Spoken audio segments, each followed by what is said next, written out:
Robinhood is being protected by Google. If you haven't been following this story, it's very interesting. It's pretty funny as far as what happened between all of this stuff with GameStop and the stock and the market going up like crazy. There were a bunch of just people that basically drove the stock price of GameStop through the roof and in turn screwed over a ton of investors in the process.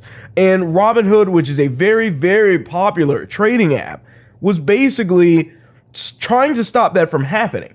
This was unprecedented. There's never been a time that I can recall where a massive app and such a massive uprising really took place to combat the big Wall Street investors.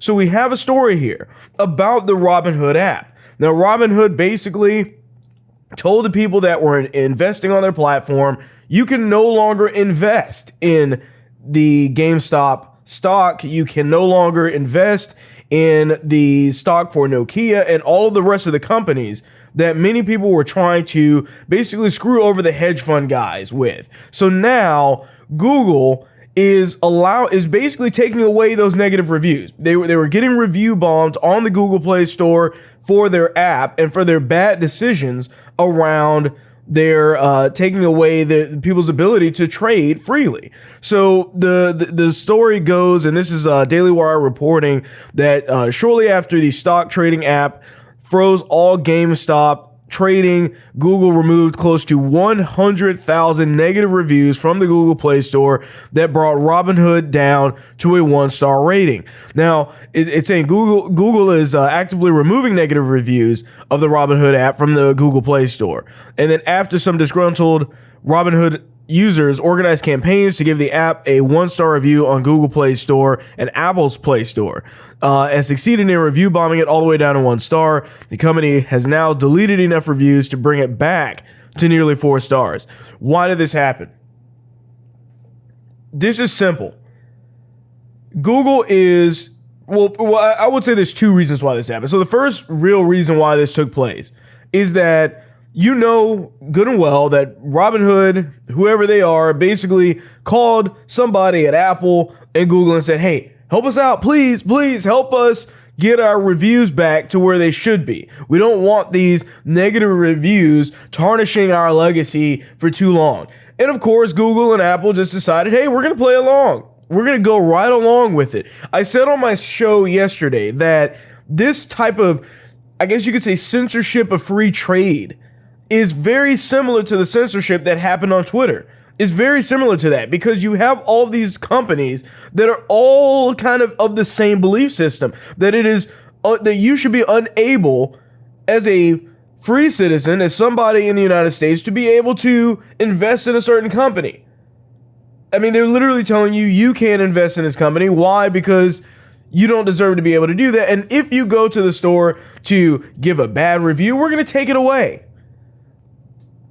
If Google is willing to remove reviews of real people showing that they are clearly upset at the decisions based off of an app, how can we trust any review at all? How can we trust the review scores for many of the different apps that are on these stores, especially for these big companies? I bet they probably delete a lot of reviews for many different apps because they want to make sure that they stay in the good graces of those companies that they have, that they're with the app that they're actually hosting. So going on a little bit in here, it basically says that there was a Miami lawyer who was representing clients against Robinhood. So basically there's a bunch of people that were suing or trying to sue Robinhood based off of the actions that they basically were doing, keeping people from trading their stocks freely. And it says that, and at least his quote from here says, I'm looking at the Robinhood contract and it says in black and white that they can block or restrict trades at any time. I'm not aware of any law that would guarantee you the right to purchase a certain security at a certain brokerage firm. And of course, this guy's taking the side of Robinhood on this. Listen, this isn't simply about their inability to do so. And sure, the lawsuits may not be all that warranted, but it's all about optics here. It's all about what this app was supposed to be. This app is called Robinhood. And yet they're more focused on keeping poor people or just normal people from being able to take money from the rich. How hypocritical to name your app that way. That was the idea. There was even a tweet that they posted, I think a couple of years ago, and just kind of in all caps, it says, trade freely. The whole moniker of the entire company was about people being able to trade however they wanted to. Whether that was a person with $100 or a person with $1 million, anybody could use this app to do what they want it to do. Google wants control of public opinion. That is plain and simply what they're trying to do. They don't want people to actually see what's going on. Like, how dare people actually go to the Play Store and look at the Robinhood app and see bad reviews? Because for Google, they don't want that to happen. And the second reason why this happened and took place is because Google doesn't want, or Google is basically in the pocket of all of these hedge fund people, along with Robinhood, along with the rest of these companies. These same hedge fund guys are the same ones that have a lot of money, or at least they did, but usually have a lot of money and stock as well in Google and Apple and the rest. They don't want to lose that. And so they're basically in the pocket of all of the people that these Redditors rose up to screw over. And now they're upset about it. Every big tech company is upset about this. The big tech companies and platforms are beholden to Wall Street. So they don't want to go against them. They don't want to be in a situation where things are taking place in their platform that directly conflict with their interests. And that's where we're at. They don't want you to review bomb. They don't want you to actually show your disagreement with a policy or action that a company took in their store. This happened to Steam as well, which is basically a game site for PCs and whatnot, where a game would come out and say they made a really bad decision and added in a bunch of pay to win mechanics, things that would require you to pay money to be better at the game. And people would then go in and they would review bomb. They would lower their reviews. If they given them a higher review at one time, they would lower that review. And then a bunch of people that maybe never left a review would give them a 1-star review. And it would take their review to show it was kind of their way of protest against what was happening.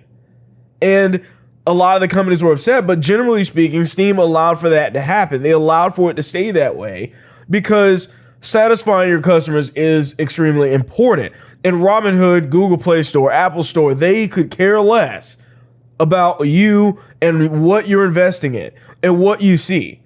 We've seen YouTube, which is also obviously directly connected to Google, delete the dislikes on videos to increase the ratio because all they care about is how things look. They give you options. They say, oh, review the apps. I mean, how many apps do you use on a daily basis where you get the little pop-up saying, review our app. But not that way. No. Don't review it that far. Don't actually express your opinion. Just give it 5 stars.